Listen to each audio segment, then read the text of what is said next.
The Arizona Territory in 1882 was a land where the morning sun painted the desert in shades of gold and crimson, but beneath its beauty lay tensions that could ignite like wildfire.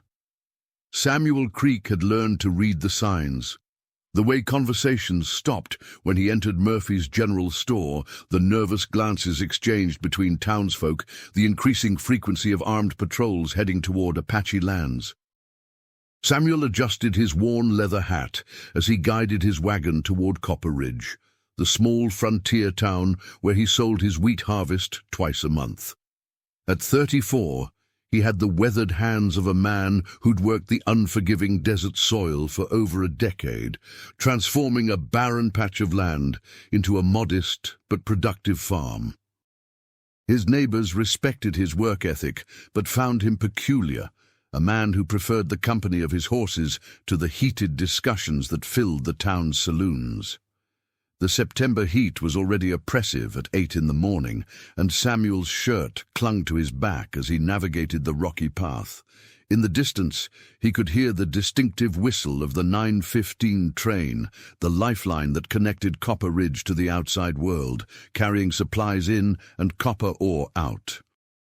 That sound had become as familiar as his own heartbeat over the years. As he crested the hill overlooking the railroad tracks, Samuel expected to see the usual sight: empty rails stretching toward the horizon, with only the occasional rabbit darting between the wooden ties. Instead, what he saw made his blood run cold. A young woman lay bound to the tracks, her long black hair spread against the sun-bleached wood. Even from a distance, Samuel could see the distinctive beadwork on her torn dress, Apache craftsmanship. Her struggles against the ropes had ceased, but her chest rose and fell with labored breathing.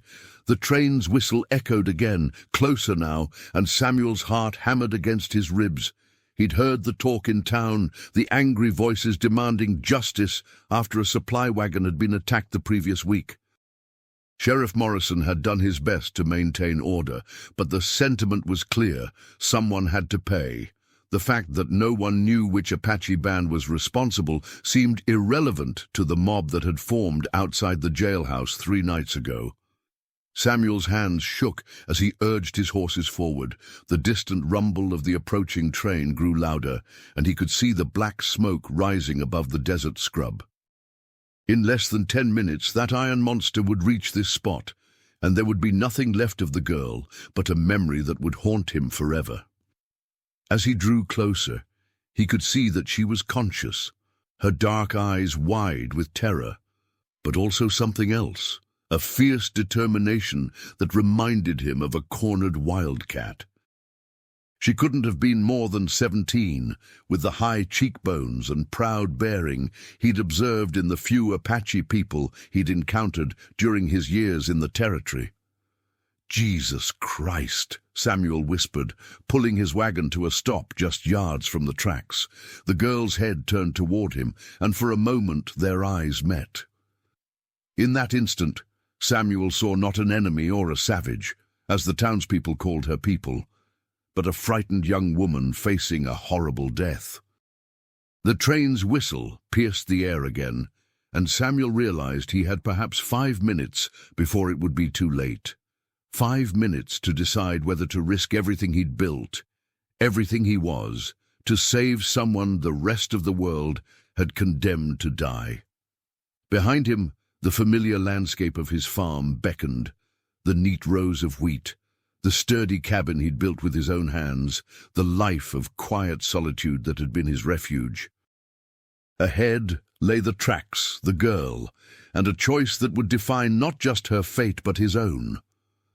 The thunder of the approaching locomotive grew louder, and Samuel Creek climbed down from his wagon, his boots hitting the hard-packed earth with a finality that seemed to echo across the desert. Whatever happened next, there would be no going back. Samuel's hands trembled as he knelt beside the railroad tracks, his calloused fingers working frantically at the thick ropes that bound the Apache girl.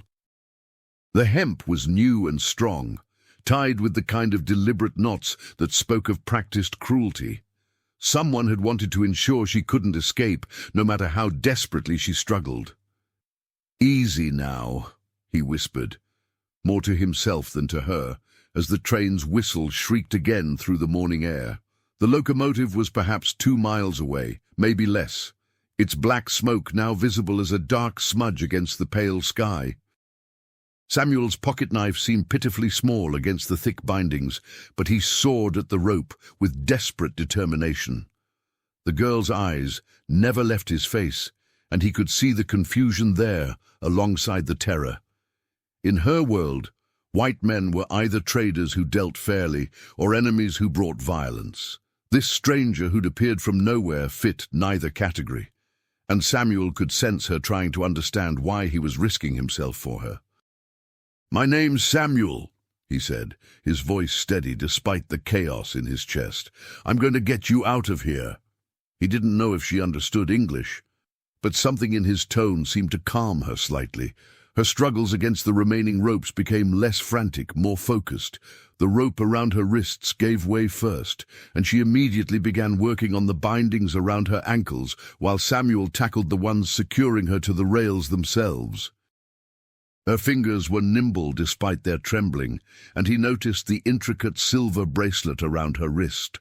Clearly the work of a skilled craftsman, probably her father or an elder in her tribe. "There," Samuel breathed as the last rope fell away. The girl sat up slowly, her limbs stiff from being bound for what must have been hours. She was younger than he'd first thought, perhaps 16, with the kind of natural grace that comes from a life spent in harmony with the harsh desert landscape. But their relief was short-lived. The train's whistle was much closer now, and Samuel could hear the rhythmic pounding of wheels on steel. They had perhaps 90 seconds before the locomotive would round the bend and be upon them. "Can you walk?" Samuel asked, reaching out to help her stand. She flinched at first, then allowed him to steady her as she rose on unsteady legs. Her feet were bare and cut from the sharp gravel, and Samuel realized she must have been dragged to this spot rather than walked here willingly. They stumbled toward his wagon together, but Samuel's heart sank as he saw dust clouds rising from the direction of town. Riders were approaching, at least 4 of them, moving fast. The mob that had done this to her was returning, probably to witness the result of their handiwork. "Damn," Samuel muttered, helping the girl into the back of his wagon. She crouched low among the wheat sacks, her dark eyes darting between him and the approaching riders. Samuel could see the war paint on her cheeks was smudged with tears, and something fierce awakened in his chest. A protective instinct he hadn't felt since his younger brother had died in a mining accident years ago. The riders crested the hill just as the train whistle screamed again, now terrifyingly close. Samuel recognized them immediately. Tom Bradley, the town's most vocal advocate for dealing with the Indian problem, along with his son Jake and 2 other men whose faces were flushed with whiskey and righteous anger. "Creek!" Bradley shouted, spurring his horse forward. "What the hell are you doing here?" Samuel climbed onto his wagon seat, his hands gripping the reins with white knuckles. "Just heading to town with my grain," he called back, amazed at how steady his voice sounded. "Same as always." Bradley's eyes narrowed as he scanned the wagon, and Samuel's heart hammered against his ribs. The Apache girl was well hidden among the wheat sacks, but if they decided to search thoroughly... "You see anything strange out here?" Jake Bradley asked, his young face twisted with an ugly eagerness. "We left something for the morning train to handle." The locomotive rounded the bend at that moment, its great iron bulk thundering toward them with unstoppable momentum. The engineer would never be able to stop in time, even if he saw the empty tracks and understood what was supposed to have happened here. Samuel watched the train roar past the spot where the girl had been bound just minutes before, and he felt a cold satisfaction at the disappointed expressions on the Bradley men's faces. They had expected to see evidence of their justice, and instead found only empty rails and a confused farmer with a wagon full of grain. "Peculiar," Tom Bradley muttered, his eyes still scanning Samuel's wagon. "We were certain we'd left our message right here." "Maybe the desert heat got to you boys," Samuel suggested, fighting to keep his voice casual. "You know how it can play tricks on a man's mind." Bradley's face darkened, and his hand moved toward the pistol at his hip. "You calling me a liar, Creek?" Samuel felt the girl shift slightly in the wagon behind him, and he knew she was preparing to run if things went badly. The thought of her trying to escape on foot, injured and alone in the desert, filled him with a cold rage that surprised him with its intensity. "I'm not calling you anything," Samuel said quietly. "I'm just saying the desert's a big place, and sometimes things aren't where we think we left them." The tension stretched between them like a wire about to snap, and Samuel was acutely aware of how isolated they were, how easy it would be for the Bradleys to claim he'd been killed in an Apache raid. But then Tom Bradley seemed to remember where they were and what they'd come to see. "Mount up," he told his companions. "We need to get back to town and figure out what happened here. This isn't over." As the riders disappeared over the hill, Samuel allowed himself a single, shaking breath. The girl emerged from her hiding place, her dark eyes meeting his with something that might have been gratitude, or might have been the beginning of trust. But Samuel knew Tom Bradley had been right about one thing. This was far from over. By saving her, he'd crossed a line that would change everything, and there would be no going back to his quiet life of solitude and safety. The question now was whether either of them would live long enough to see what came next. The adobe cabin that Samuel had built with his own hands felt different with another person inside, the Apache girl, who had finally whispered her name, Ayana, meaning eternal blossom, sat in the wooden chair by his small window, her dark eyes constantly scanning the horizon for signs of danger. 3 days had passed since the rescue, and neither of them had spoken much, but Samuel found himself acutely aware of her presence in ways that both comforted and unsettled him. She had refused his offer of the bed, instead making herself a sleeping place on the floor near the door, a position, Samuel realized, that would allow her to escape quickly if needed. Her injuries were healing well. The cuts on her feet had scabbed over, and the rope burns on her wrists were fading, but the wariness in her eyes remained as sharp as ever. Samuel had made trips to town twice since bringing her to his farm, each time bracing himself for questions about his strange behavior that day at the railroad tracks. But the townspeople seemed preoccupied with other concerns.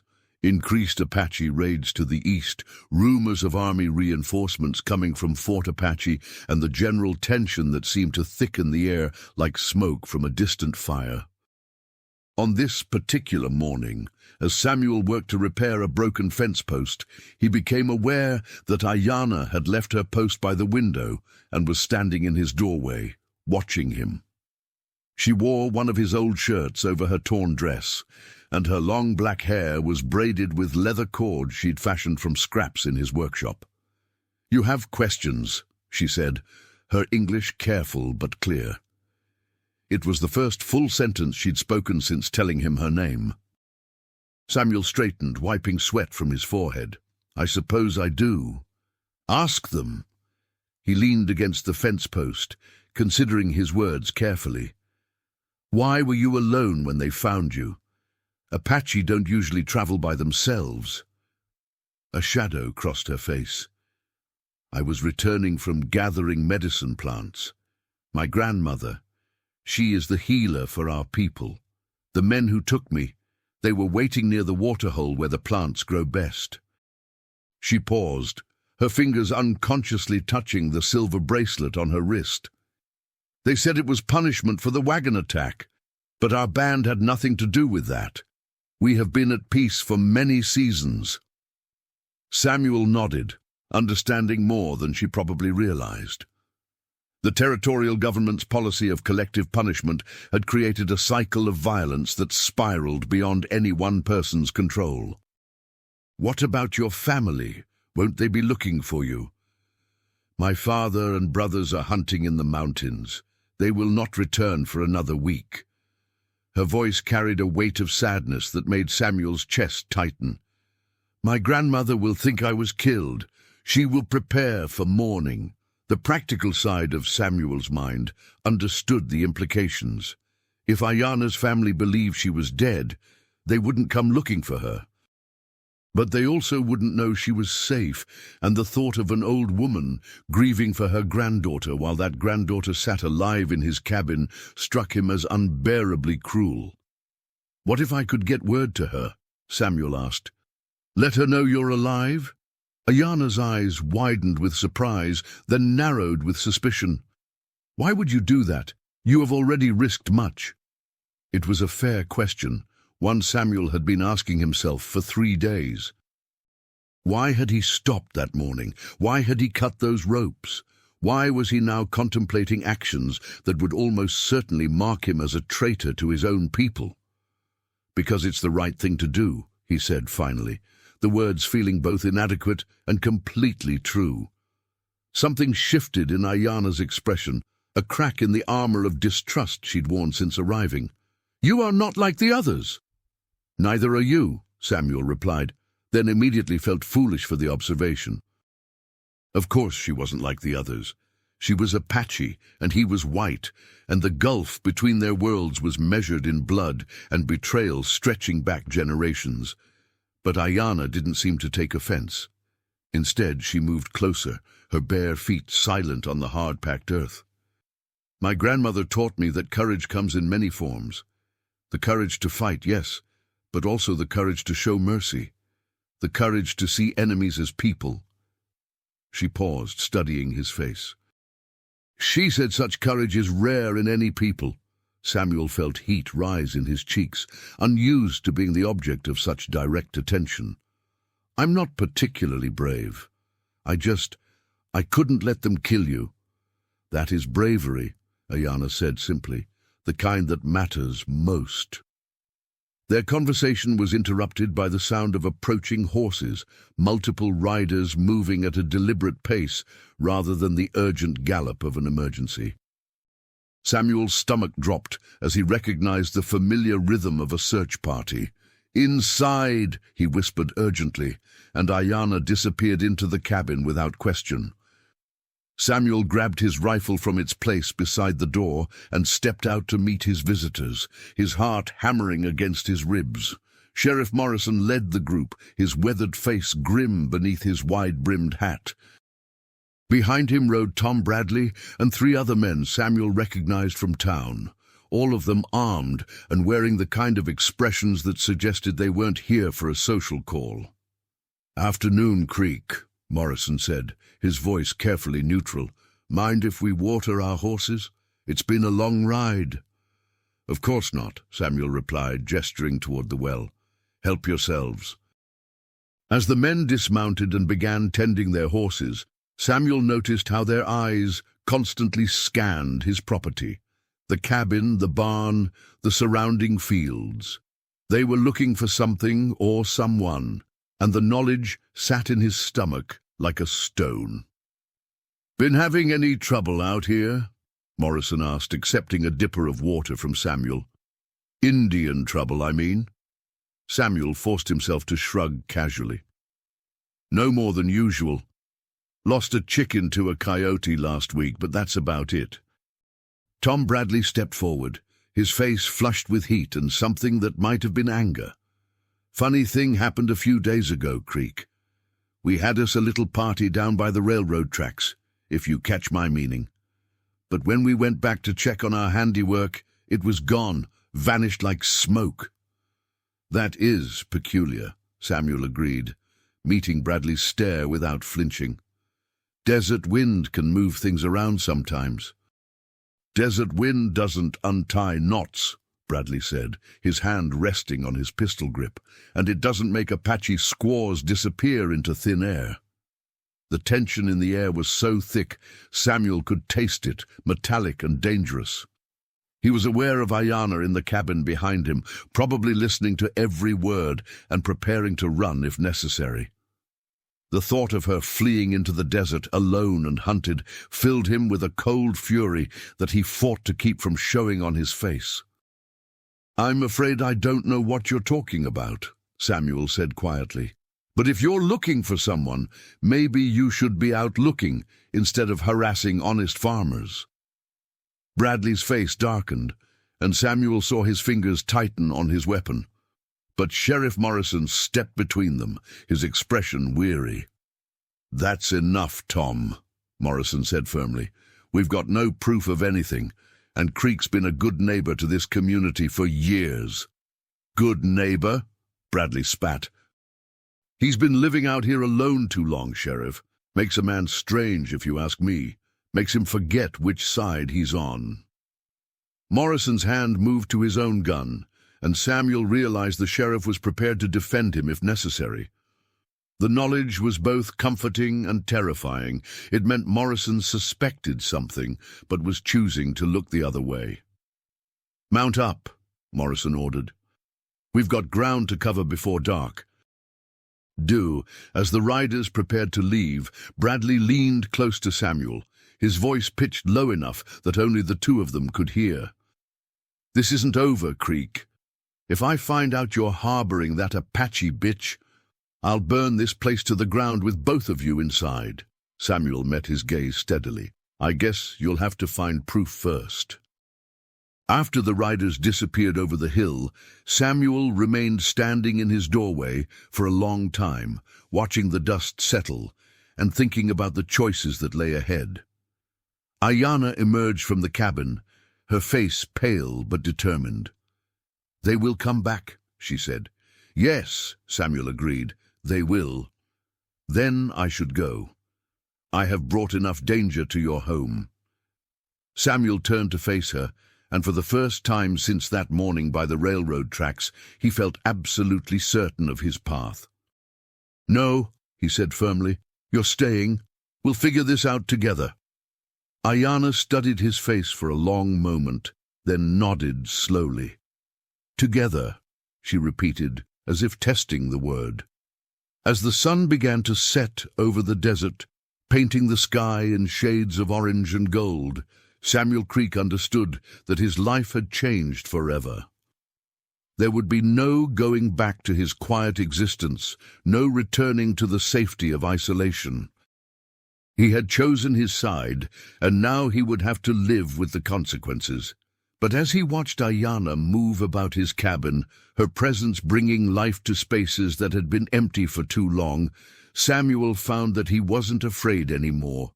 For the first time in years, he felt truly alive. 2 weeks had passed since Sheriff Morrison's visit, and Samuel's farm had settled into a new rhythm.